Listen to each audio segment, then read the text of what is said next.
Think about this with brutal honesty. How many men do you know who, after marriage, are still the same as before? Look closely. Where are the bachelor friends? Gone. The hobbies that used to be passions. Now they're unnecessary expenses, or time wasted away from family. The bank account that was his, it became a shared spreadsheet where every purchase needs justification. The guy who went out whenever he wanted now negotiates schedules like a teenager asking for allowance. Schopenhauer saw this happen repeatedly around him and reached a disturbing conclusion. This isn't coincidence or bad luck. It's a system operating with surgical precision. Women instinctively know that a man with many options is a man difficult to control. So, methodically, these options are eliminated, not through direct prohibitions, that would be too obvious, but through subtle guilt, emotional blackmail, and the gradual transformation of everything he values into selfishness. The most brilliant part: he himself destroys his own freedom, thinking he's maturing and being responsible. Schopenhauer called this the cruelest of illusions. 1. The trap of your own values. How goodness becomes prison. Here's the most insidious part of what Schopenhauer discovered about marriage. It doesn't destroy men through force or obvious manipulation. It destroys them by weaponizing their best qualities against themselves. Think about the typical good man entering marriage. He wants to be reliable, loving, supportive. He believes in commitment, sacrifice, and putting family first. These aren't weaknesses. They're genuinely admirable traits that any decent society should celebrate. But here's what Schopenhauer realized. These exact virtues become the locks on his prison cell. When she suggests he shouldn't go out with friends because we need to spend more quality time together, his instinct to be a good partner kicks in. When she sighs about him buying something for himself because we're saving for the house, his desire to be responsible takes over. When she mentions how immature his hobbies seem compared to real adult priorities, his fear of being selfish silences him. Notice the pattern? Every restriction comes wrapped in a value he already holds dear. She's not demanding anything unreasonable. She's simply asking him to be the good man he already wants to be. The trap is perfect because resistance feels like moral failure. Schopenhauer watched this psychological warfare and marveled at its efficiency. The man isn't being overtly controlled.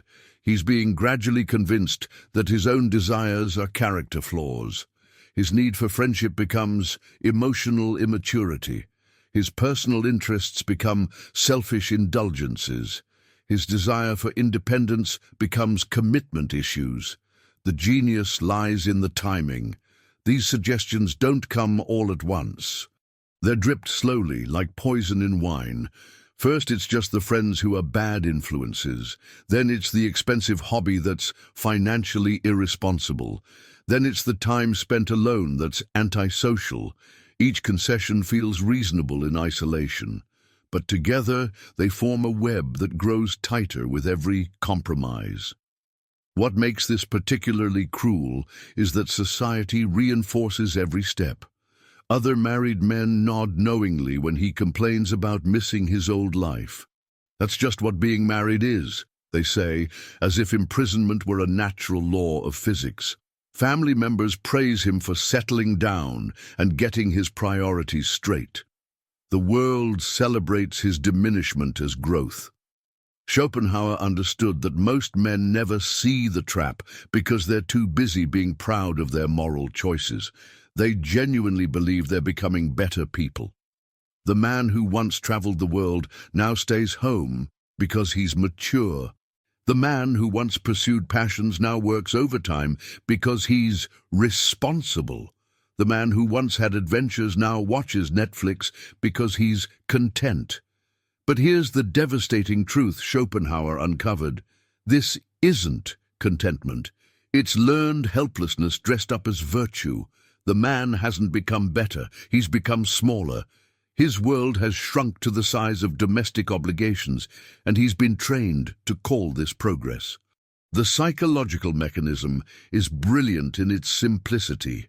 Every natural masculine impulse gets reframed as a moral failing. Want to take risks? That's reckless. Want to compete? That's immature. Want to explore? That's running away from responsibility. Want to create something for yourself? That's neglecting your family. The result is a man who gradually learns to distrust his own instincts and desires. Schopenhauer saw that this process creates a particular type of suffering, the suffering of a soul that has forgotten its own nature. The man doesn't even remember what he wanted before he learned it was wrong to want it. He becomes like a wild animal that's been domesticated so thoroughly it can't imagine life outside its cage. The cruelest part is that he often defends this system himself. When other men express dissatisfaction with married life, he becomes the voice of reason, explaining why their desires are immature and their complaints invalid. He's become an enforcer of his own oppression, convinced that his chains are actually wings. This is why Schopenhauer believed that marriage was fundamentally incompatible with male flourishing. It's not that women are evil or that partnership is impossible. It's that the institution itself is designed to transform independent beings into dependent ones. And it accomplishes this transformation by making dependence feel like moral evolution. The man who once built businesses now builds furniture for the nursery. The man who once conquered challenges now conquers lawn care. The man who once dreamed big dreams now dreams of weekends without honey-do lists. And he's been convinced that this shrinkage of ambition represents maturity rather than defeat. 2. The silent siege. How she cuts your external connections. Schopenhauer noticed something peculiar about married men in his social circles. They started disappearing, not physically. They were still alive, still working, still present at social gatherings when their wives accompanied them. But the men themselves, their essential spark, seemed to fade like ghosts becoming transparent. The process never begins with a direct attack. No woman in her right mind would say, "I forbid you from seeing your friends" on the wedding day. That would expose the game too obviously. Instead, it starts with subtle observations, innocent-sounding concerns, and gentle suggestions that slowly build into an impenetrable wall between a man and his outside world. First comes the scheduling conflict dance. His poker night suddenly coincides with something important she needs help with. His weekend fishing trip happens to fall on her mother's birthday dinner. His gym sessions conflict with quality time she's been looking forward to all week. Each individual incident seems reasonable, even considerate of him to prioritize. But the pattern creates a steady erosion of his external commitments. Schopenhauer observed that women possess an almost supernatural ability to sense which relationships pose the greatest threat to their control. It's never the work colleagues or casual acquaintances who come under fire first. It's always the closest friends, the ones who knew him before marriage, the ones who might remind him of who he used to be or encourage him to reclaim parts of himself he's been systematically abandoning. The attack on these crucial relationships follows a predictable formula. First, subtle criticism disguised as concern. "I worry that Steve brings out your immature side." Then, escalation through emotional manipulation. "I feel like you care more about your friends than about building our life together." Finally, the nuclear option. Tears, accusations of abandonment, or threats that force him to choose between peace at home and loyalty to friendships. Most men, faced with this choice, pick domestic tranquility. They tell themselves it's temporary, that they'll reconnect with friends later when things settle down. They don't realize that later never comes because the system is designed to prevent it. Each severed connection makes the next one easier to cut because his support network keeps shrinking. But friends are just the beginning. Next comes family relationships that don't center her. His relationship with his parents becomes too dependent or unhealthy. His connection with siblings becomes drama she doesn't want in their peaceful home.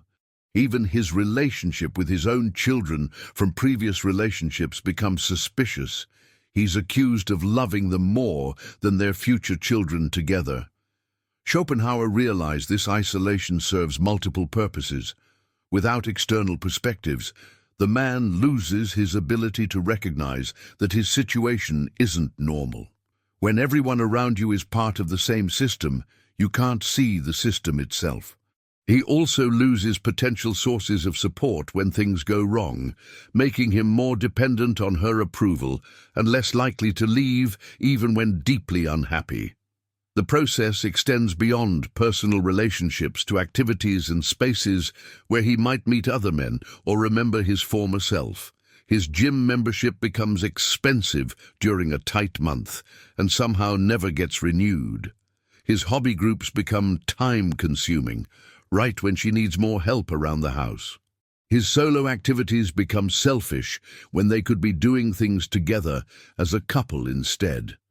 Professional relationships receive special attention because they represent both social connection and financial independence. Two things that threaten her control. She begins questioning why he needs to go to work events or networking sessions. She suggests that his ambition is really just ego, that he should be content with his current position instead of always reaching for more. Career advancement becomes reframed as neglecting family priorities. The geographical dimension of this siege often goes unnoticed until it's too late. Suddenly, living closer to her family makes sense for childcare support. Moving away from his hometown becomes logical for his career advancement. Each relocation physically distances him from his roots, making reconnection with old friends and familiar places increasingly difficult. Technology becomes another weapon in this campaign. His phone gets monitored under the guise of transparency in marriage. His social media accounts get merged or heavily influenced by her preferences. His online activities become joint activities, eliminating spaces where he might maintain independent connections or interests.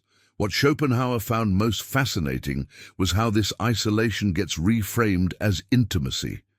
The woman presents herself as his best friend, his closest confidant, his most important relationship. She's not taking away his connections. She's replacing them with something deeper and more meaningful. The propaganda is so effective that he often participates enthusiastically in his own social exile. By the time the siege is complete, he's living in a world where she is his primary source of social interaction, emotional support, entertainment, and validation. He's become entirely dependent on someone who has demonstrated a willingness to systematically eliminate every other meaningful relationship in his life. And somehow, he's been convinced this represents the pinnacle of romantic love, rather than the completion of a carefully orchestrated capture operation. By the way, if you're curious to go even deeper and integrate your shadows and light, check out the Sim Method ebook. It's a concise guide that can help you unlock your inner power in just 5 minutes a day. The link is in the first pinned comment below. 3. From his money to her money, the transfer of power. Money represents freedom in ways that go far beyond buying things. Schopenhauer understood this deeply. Financial independence means the ability to make choices, take risks, and maintain options. When a man loses control over his finances, he doesn't just lose purchasing power. He loses the capacity for independent action, and with it, any realistic possibility of escape from situations that make him miserable. The financial takeover never happens overnight. It starts with seemingly logical suggestions that make perfect sense to any reasonable person. Combining finances eliminates duplicate bank fees. Joint accounts make household budgeting simpler. Shared credit cards earn better rewards. Who could argue against basic financial efficiency? But Schopenhauer noticed that these innocent efficiency measures quickly evolve into something else entirely. The man who once spent his money without explanation now finds himself justifying every purchase above a certain threshold. The threshold itself keeps dropping. First it's major purchases like cars or electronics, then it becomes anything over $500, then $200. Eventually, he's explaining why he bought lunch instead of bringing leftovers from home. The psychological manipulation involved in this process reveals itself through the language used. His money becomes our money, but the reverse transformation never occurs. Her spending remains largely unquestioned, while his gets scrutinized for necessity, value, and alignment with family priorities. Shopping for herself is taking care of her appearance or maintaining professional standards. His equivalent purchases become vanity or midlife crisis behavior. What makes this particularly insidious is how financial control gets disguised as financial responsibility. She becomes the household financial manager not because she's grabbing power, but because she's better with money, or more organized, or thinks about the future. He's relieved of the burden of managing finances so he can focus on earning them. This sounds like a fair division of labor until you realize that earning money without controlling it is just sophisticated slavery. Schopenhauer observed that women possess an intuitive understanding of how financial dependence creates psychological dependence. The man who must ask permission to spend his own earnings gradually internalizes the belief that his desires are less important than household priorities.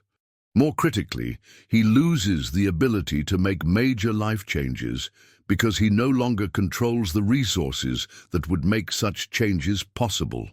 The budgeting process becomes a masterclass in psychological manipulation. Every expense gets categorized as either essential or selfish. Groceries, utilities, and mortgage payments are essential. Her clothing, salon visits, and social activities somehow also qualify as essential. They're investments in her well-being, their social standing, or their future. His hobbies, entertainment, and personal interests consistently fall into the selfish category, subject to cuts whenever money gets tight. Credit becomes another weapon in this financial warfare. Joint credit cards mean his spending affects their shared credit score, so his purchases require consultation. His individual credit history becomes irrelevant because they're building their score together. This shared financial identity makes independent action increasingly difficult because any major decision impacts their joint financial standing. The retirement and investment accounts reveal the long-term nature of this strategy. Money gets locked away in joint accounts and investment vehicles that require both signatures for major changes. His 401k becomes their retirement fund. His stock options become their financial future. Individual financial independence becomes impossible because everything is intertwined in ways that make separation financially catastrophic. Emergency funds disappear into joint savings accounts designated for family emergencies rather than individual ones. The man who once maintained his own safety net now depends on joint resources that can't be accessed without negotiation and justification. His ability to handle personal crises independently evaporates, along with his individual financial reserves.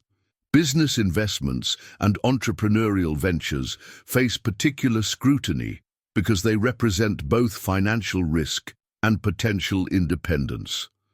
The money that could fund a new business or side project gets redirected towards safer, more predictable family expenses. His appetite for risk gets reframed as irresponsible gambling with their children's future rather than ambitious wealth building. Perhaps most devastatingly, the man's relationship with his own earning potential changes. Instead of seeing his income as fuel for his dreams and ambitions, he begins viewing it as a resource that belongs to others. His motivation to increase earnings becomes tied to external approval rather than internal drive. He works harder to meet household demands rather than to expand his own possibilities. Schopenhauer realized that this financial restructuring serves as the foundation for every other form of control. The man who cannot spend money independently cannot maintain friendships that require financial investment. He cannot pursue hobbies that cost money. He cannot take risks that might temporarily reduce his income. He cannot leave relationships that make him unhappy because he lacks the resources to establish independence. The final stage involves complete psychological reorientation around money. The man who once earned money to expand his freedom now earns it to meet obligations determined by others. His financial success gets measured not by his ability to fund his own dreams, but by his capacity to provide for a lifestyle designed by someone else. He becomes a high-functioning financial prisoner, working harder and harder to maintain a life that brings him less and less satisfaction, all while believing this represents maturity and responsibility rather than a sophisticated form of economic bondage. 4. The hobby that became a crime. When your pleasures are selfishness. Schopenhauer had a particular fascination with how marriage transforms pleasure into guilt. He watched men abandon activities that once brought them joy, not because they lost interest, but because those activities were gradually redefined as character flaws rather than healthy pursuits. Every man enters marriage with passions that define him. Maybe he restores classic cars in his garage, spending weekends elbow-deep in engine grease, transforming rust buckets into mechanical poetry. Maybe he plays guitar, losing himself in music that speaks to parts of his soul that words cannot reach. Maybe he builds furniture, finding satisfaction in creating something beautiful and functional with his own hands. These aren't just hobbies. They're expressions of his essential self, outlets for creativity and skill that make him feel alive and accomplished. But watch what happens after the wedding rings get exchanged. The garage workshop gradually fills with storage boxes and Christmas decorations, until there's no room for restoration projects. The guitar sits unplayed in its case because practice time interferes with family dinners and evening television. The woodworking tools collect dust because the money for materials gets redirected toward household improvements that benefit everyone rather than selfish personal projects. The transformation happens through a process so gradual and seemingly reasonable that the man often participates willingly in the destruction of his own joy. It starts with scheduling conflicts.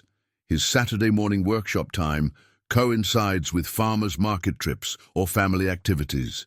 His evening music sessions happen when the kids need help with homework or when she needs assistance with household tasks. Each individual interruption seems justified, but together they create an impenetrable wall between him and his passions. Then comes the financial pressure. The money he once spent on his hobbies gets reframed as family resources being diverted towards selfish pursuits. His woodworking supplies become expensive toys when that money could go toward the children's college fund. His car parts become wasteful spending when the family vehicle needs repairs. His musical equipment becomes unnecessary clutter when they could use that space for practical purposes. Schopenhauer observed that women possess an almost supernatural ability to make men feel guilty about anything that doesn't directly benefit the family unit. The hours spent pursuing personal interests become time stolen from more important responsibilities. The satisfaction derived from individual accomplishment becomes evidence of misplaced priorities. The identity and confidence that comes from mastery becomes selfishness that takes attention away from family needs. The social pressure reinforces this message from every direction. Other married men nod knowingly about having to give up their toys and immature interests. Society celebrates the man who abandons his passions as someone who has finally grown up and accepted adult responsibilities. The narrative becomes so pervasive that questioning it feels like admitting to emotional immaturity. What makes this particularly cruel is how the activities get replaced with family-friendly alternatives that drain them of personal meaning. Instead of restoring the classic Mustang that makes his heart race, he helps choose minivan features that prioritize safety and storage capacity. Instead of playing guitar music that moves his soul, he attends children's recitals and pretends to enjoy elementary school performances. Instead of building furniture that showcases his craftsmanship, he assembles mass-produced items from instruction manuals. The psychological impact of this hobby destruction extends far beyond the loss of leisure activities.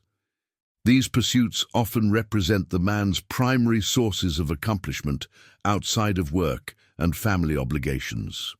They're spaces where he can set his own standards, pursue his own vision, and experience the satisfaction of personal growth and mastery. When these outlets disappear, so does a crucial component of his identity and self-worth. Schopenhauer understood that hobbies serve as pressure release valves for the stresses and frustrations of daily life.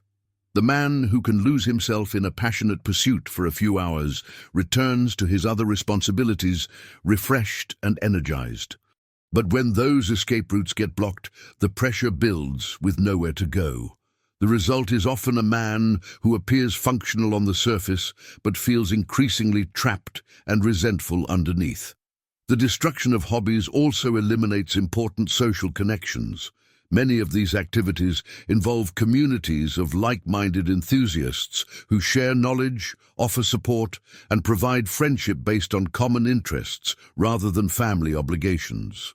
When the hobbies disappear, so do these relationships, further isolating the man from sources of identity and support outside his immediate family. Perhaps most insidiously, the man learns to police his own interests. He internalizes the message that pursuing personal satisfaction is selfish, so he stops even noticing opportunities for individual enjoyment. His capacity for pleasure becomes so tied to family approval that he genuinely loses the ability to recognize what he wants for himself. He becomes like a musician who has forgotten how to hear music, a craftsman who no longer sees the beauty in creation, an enthusiast who has lost the capacity for enthusiasm. The final stage involves complete surrender disguised as contentment. The man who once had passionate interests now claims he's too busy for hobbies or has outgrown his previous pursuits. He describes his former passions as phases he went through before discovering more meaningful priorities. He becomes an evangelist for the very system that destroyed his capacity for independent joy, convincing other men that abandoning their interests represents growth rather than defeat. Schopenhauer saw this as one of the most tragic aspects of marriage. The systematic destruction of everything that makes a man uniquely himself, accomplished through such gradual and reasonable steps that he often thanks his wife for helping him become more mature and focused on what really matters. 5. Friends. What friends? The programmed social isolation. Schopenhauer noticed something that modern men are just beginning to understand. Male friendships represent one of the greatest threats to female control within marriage, which is why they're systematically targeted for elimination through methods so subtle that most men never recognize what's happening until it's too late. The attack on male friendships begins before the wedding invitations are even printed. It starts with innocent observations about his bachelor party plans or comments about certain friends being bad influences. She's not trying to control him. She's just concerned about his well-being and their future together. The friends who encourage risk-taking, adventure, or independence somehow always emerge as problems that need solving. But the real genius of this destruction lies in how it uses the man's own social instincts against him. Most men want their partners and friends to get along, so when tensions arise, they naturally try to smooth things over. This instinct becomes the very mechanism through which their friendships get destroyed. Each time a friend conflicts with her preferences, the man finds himself in the position of mediator, gradually spending more energy managing the relationship than enjoying it. Schopenhauer observed that women possess an intuitive understanding of male social hierarchies and use this knowledge strategically.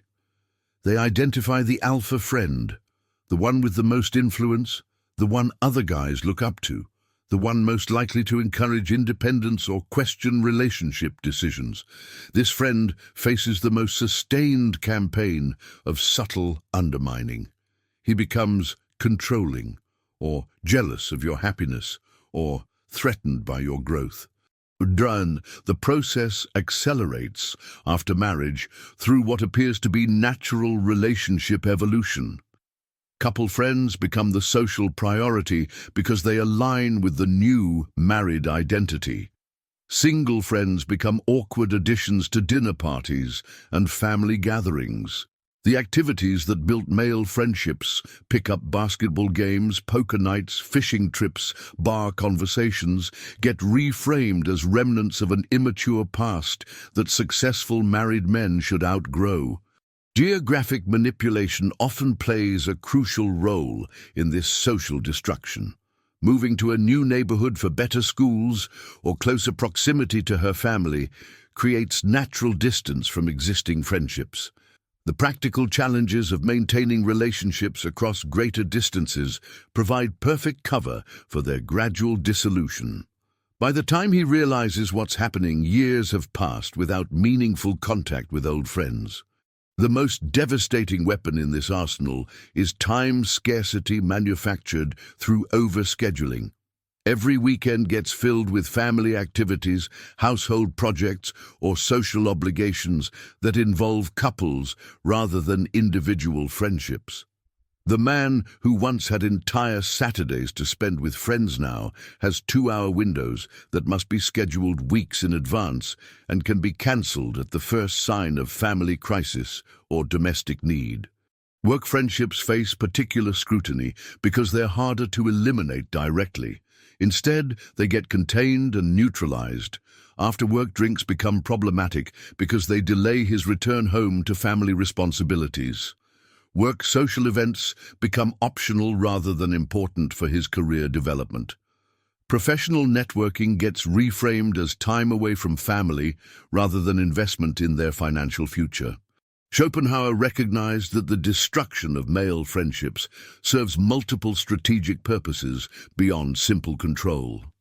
Friends represent alternative sources of advice, support, and perspective that might contradict her narrative about what's normal or acceptable in relationships. They're witnesses to who he used to be and what he once valued.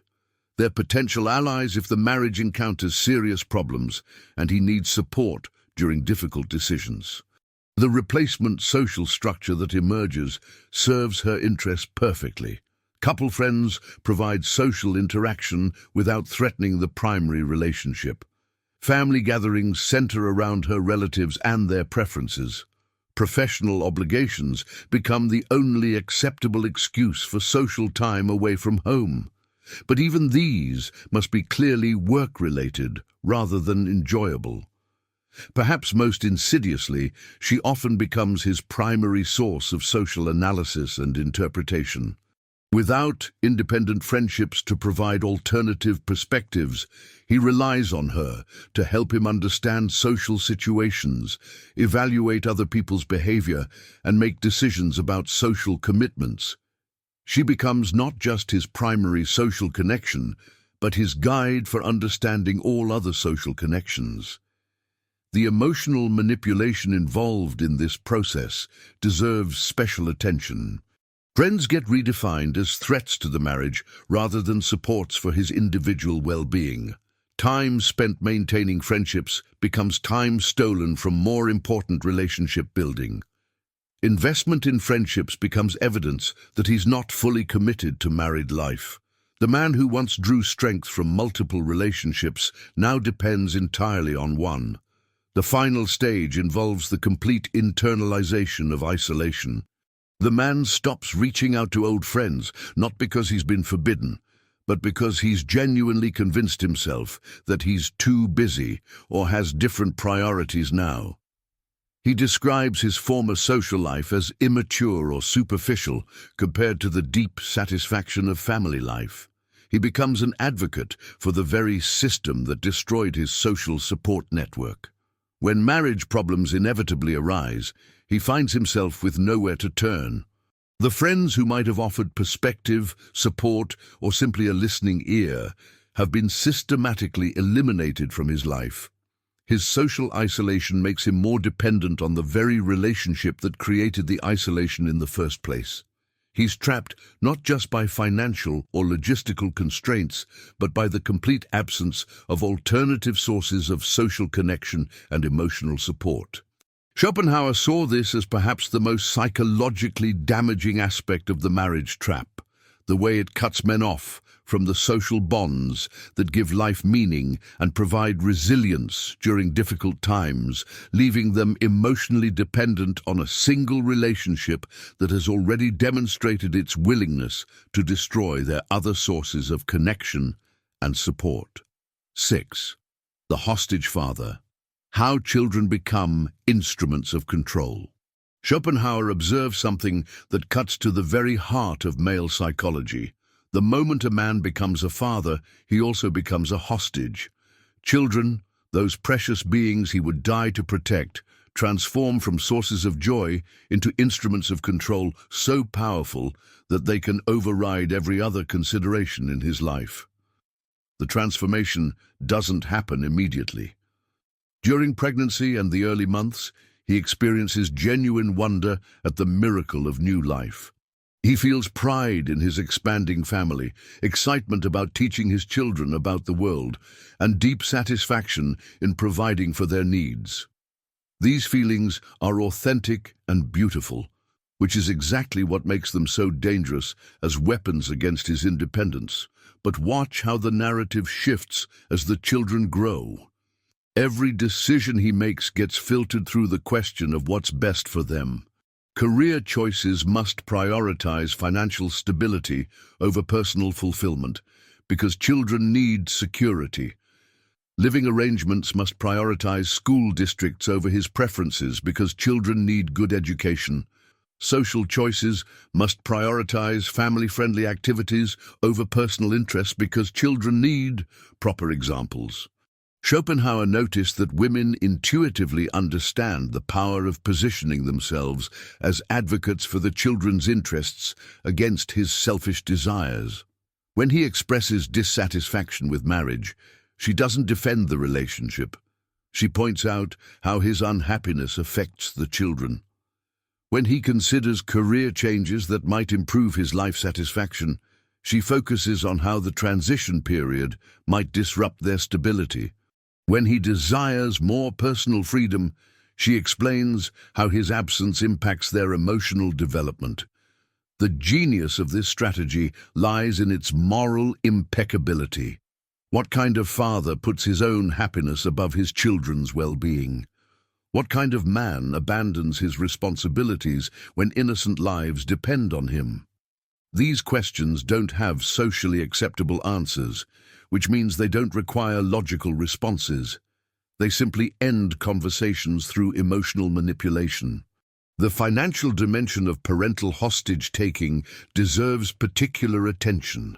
Children represent enormous ongoing expenses that must be prioritized above all personal desires. The money he once spent on his interests now goes toward their needs and activities. The time he once invested in personal growth now gets devoted to their development and supervision. The energy he once channeled into his passions now flows toward their care and entertainment. But here's what Schopenhauer found most disturbing. These sacrifices often exceed what's actually necessary for good parenting. Children need love, attention, basic security, and reasonable opportunities for growth. They don't need every desire fulfilled, every activity funded, or every moment supervised.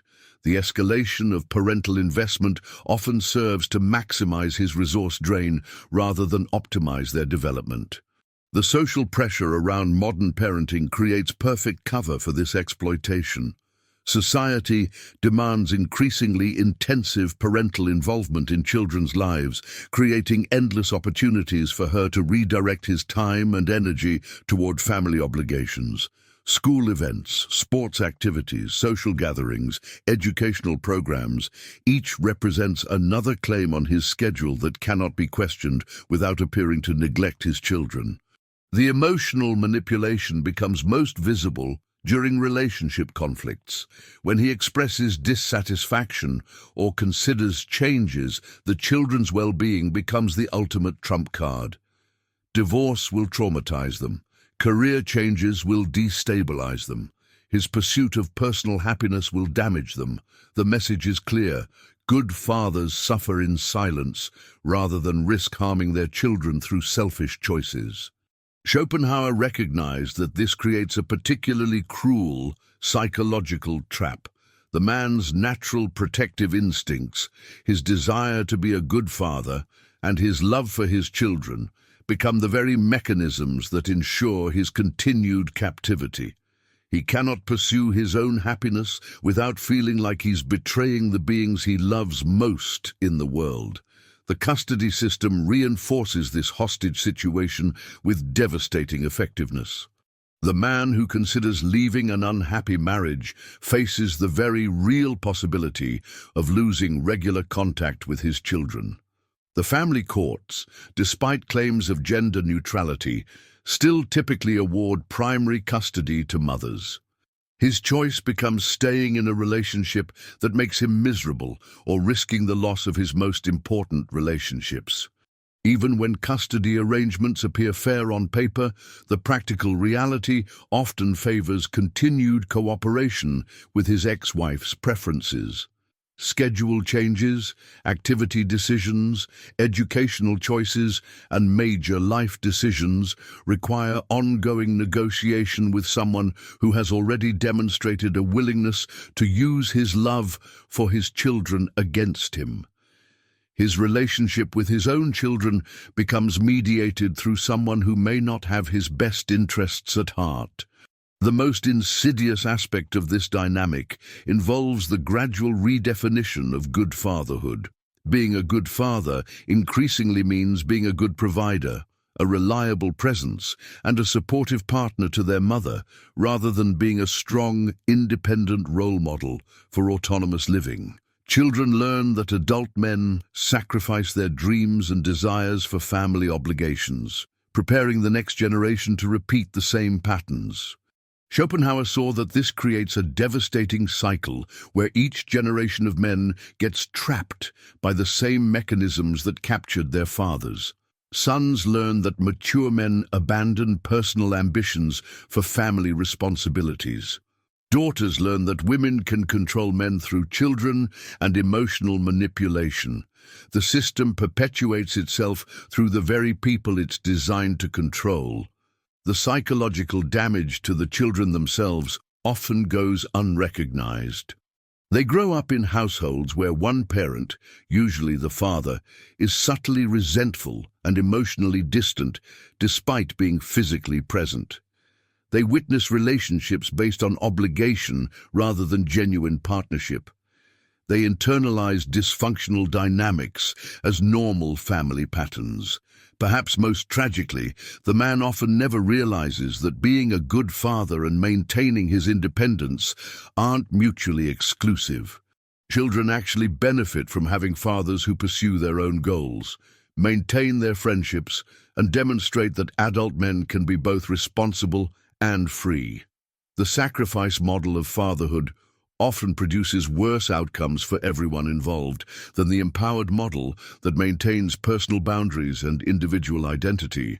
The end result is a man who loves his children deeply, but has been trained to express that love through self-destruction rather than self-actualization, creating families that appear functional from the outside, but are built on foundations of resentment, manipulation, and emotional compromise that serve no one's long-term interests. 7. Guilt as a weapon. Why you're always wrong. Schopenhauer identified guilt as perhaps the most sophisticated weapon in the marital control arsenal. Unlike force or direct commands, guilt operates through the man's own moral framework, making him complicit in his own subjugation by convincing him that resistance to control represents moral failure rather than healthy self-preservation. The mechanism works through a systematic inversion of responsibility, where every relationship problem becomes evidence of his inadequacy rather than mutual dysfunction. When she's unhappy, it's because he hasn't done enough to make her happy. When arguments occur, it's because he failed to communicate properly or consider her feelings. When intimacy decreases, it's because he hasn't been romantic enough or attentive to her needs. The pattern never reverses. Her dissatisfaction always traces back to his failures. This creates what Schopenhauer recognized as a psychological prison with invisible bars. The man cannot express his own dissatisfaction without being accused of selfishness. He cannot point out her contributions to problems without being labeled as refusing to take responsibility. He cannot establish boundaries without being characterized as uncaring. Every attempt at self-advocacy gets reframed as evidence of his moral deficiency. The language of guilt operates through subtle implications rather than direct accusations. She doesn't say you're a terrible husband. She sighs about how hard it is to manage everything alone. She doesn't demand he give up his interests. She mentions how much she sacrifices for the family while he pursues his hobbies. She doesn't forbid his friendships. She expresses hurt that he seems to enjoy other people's company more than hers. Schopenhauer observed that women possess an almost supernatural ability to identify and exploit each man's specific guilt triggers. The man who prides himself on being reliable gets attacked through accusations of inconsistency. The man who values fairness gets manipulated through claims of unequal treatment. The man who considers himself caring gets controlled through suggestions that his actions demonstrate indifference to her suffering. The timing of guilt deployment reveals its strategic nature. It intensifies whenever he shows signs of independence or satisfaction outside the relationship. Success at work becomes evidence that he cares more about his career than his family. Enjoyment with friends becomes proof that he finds other relationships more fulfilling than marriage. Personal achievements become demonstrations that his priorities are selfish rather than family-centered. The most devastating aspect of guilt warfare is how it corrupts his relationship with his own emotions and desires. He learns to interpret his natural impulses toward independence, achievement, and satisfaction as character flaws that need correction. His dissatisfaction with the relationship becomes evidence of his ingratitude rather than legitimate concerns about his well-being. His desire for change becomes proof of his instability rather than healthy growth. Social validation reinforces these guilt messages from every direction. Other married men commiserate about being in the doghouse as if constant guilt were a natural feature of committed relationships. Family members praise him for keeping his wife happy, as if her emotional state were primarily his responsibility. Society celebrates men who subjugate their own needs for family harmony as mature and selfless rather than psychologically damaged. The guilt extends beyond specific incidents to encompass his entire identity as a man.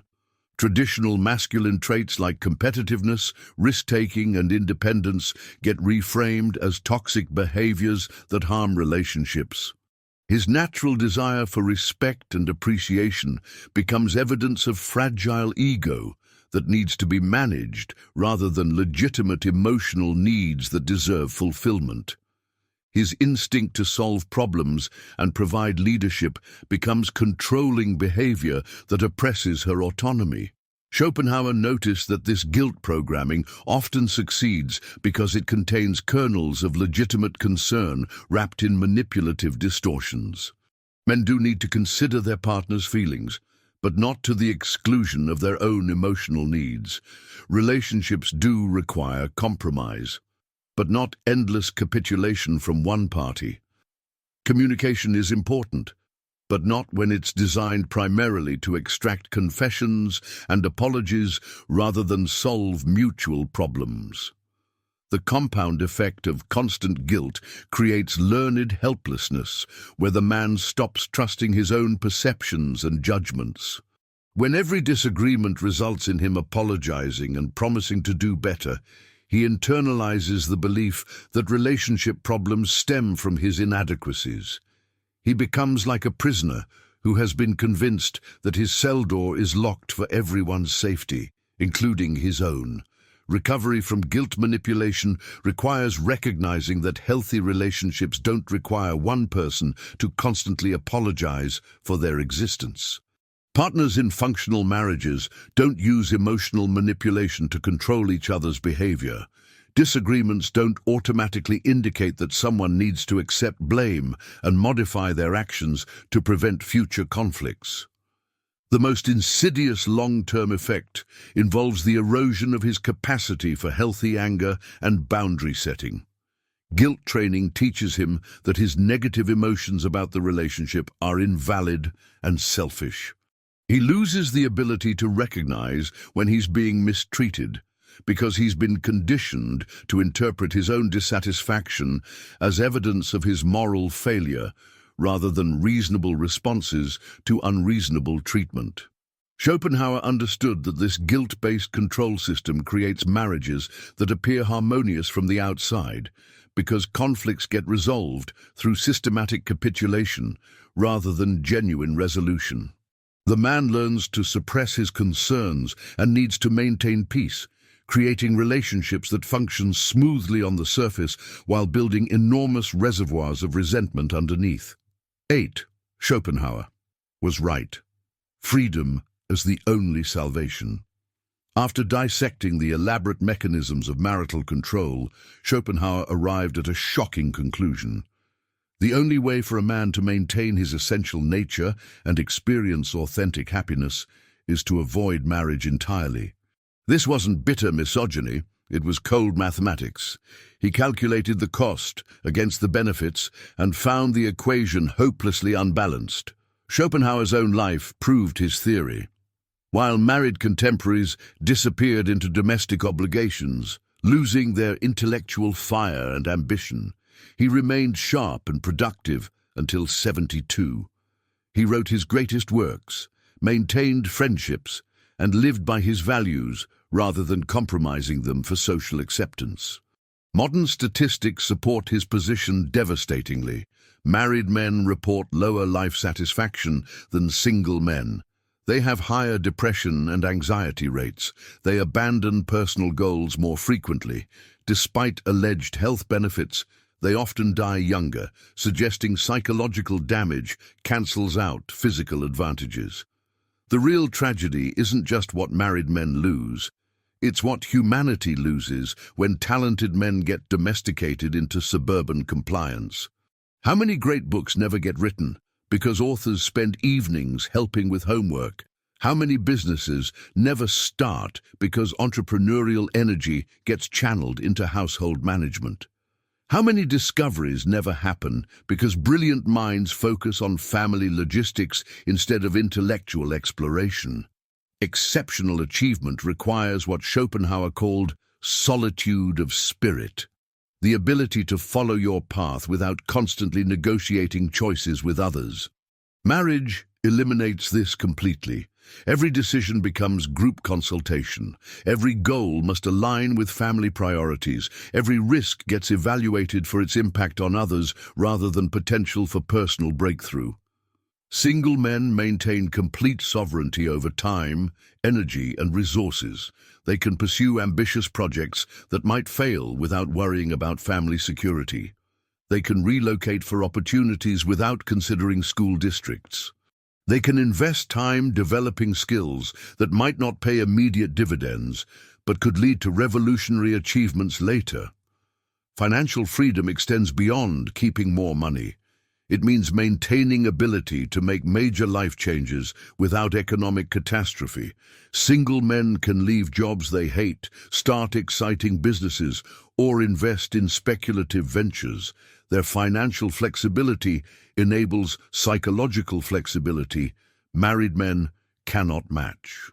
History's greatest achievements often came from unmarried men or those doing their best work during single periods. Newton never married, Beethoven never married, Tesla never married, Schopenhauer never married. This correlation reflects reality. Exceptional achievement requires exceptional freedom. Single men maintain their essential masculine nature without gradual erosion marriage typically causes. They keep competitive drive, appetite for challenges, willingness to pursue difficult goals. They don't get trained to seek approval for ambitions or apologize for success. Modern technology makes single life more viable than ever. Dating apps provide relationships without commitment traps. Household services eliminate domestic labor justification for marriage. Professional networks replace family connections for advancement. Practical marriage arguments keep weakening while psychological costs remain constant. Schopenhauer anticipated objections about missing family satisfaction and romantic love. His response was direct. What passes for love is usually biological programming ensuring reproduction, and family satisfaction is often rationalization of trapped circumstances. Single men who form genuine connections based on choice experience more authentic relationships than married men maintaining connections through duty. The path isn't easy. Single men face constant pressure to settle down. They get portrayed as immature or damaged. But this pressure reveals the threat free men represent to systems built on male domestication. The ultimate irony? Men maintaining freedom often become more attractive partners because they retain confidence, ambition, and independence that drew women originally. But the key insight is knowing this attractiveness serves their goals rather than traps them. Schopenhauer's final wisdom: freedom isn't absence of all relationships. It's preserving choice about which relationships to maintain and responsibilities to accept. Free men can help others without sacrificing themselves, love without losing themselves, commit to worthy causes without surrendering autonomy to unworthy systems. He wasn't advocating loneliness. He defended authentic choice in a world designed to eliminate it. He saw what most men learn too late. The price of domestic peace is often surrendering everything making life worthwhile, and trading freedom for security usually results in having neither.